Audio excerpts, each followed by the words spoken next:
جوعانين ومش عارفين شو تاكلوا؟ خليكم معنا، رح أورجيكم أسهل طريقة نعمل فيها سمك السلمون، طريقة سهلة وممتعة.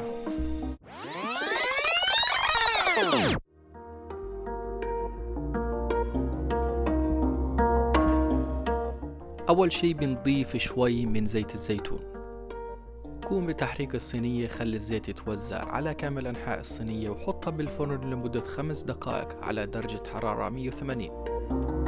بتجيب السمك وبتنشفه من المي اللي عليه من كل الجوانب، من الجنب ومن الخلف كمان.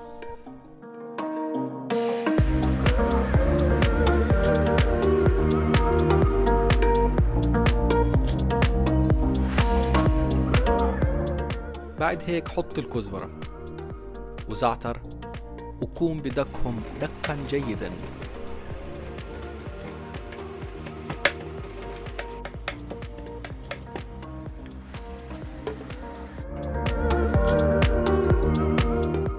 لما تحط السمكات بالصينية حرك السمكة كويس عساس ما تلتصق فيها لما تستوي.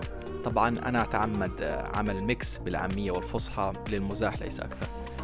بنقوم بوضع قشر الليمون الذي بشرناه من قبل. بنحط البابريكا على السمكتين اللي عنا، بنوزعهم بشكل متساوي، وبنحط كمان السماك بنفس الطريقة.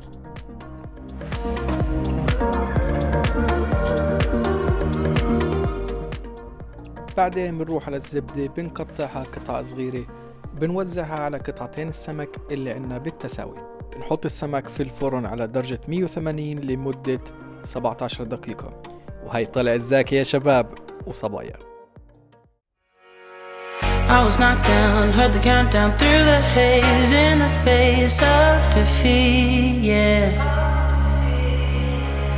I was ruled out with no bailout, on my own, all alone, left to bleed out.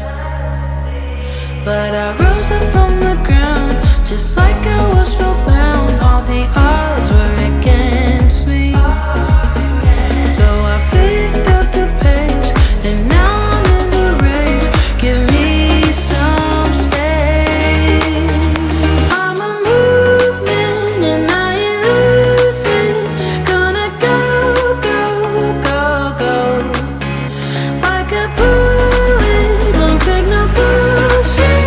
You should know, no, no, no. I'm about to explode.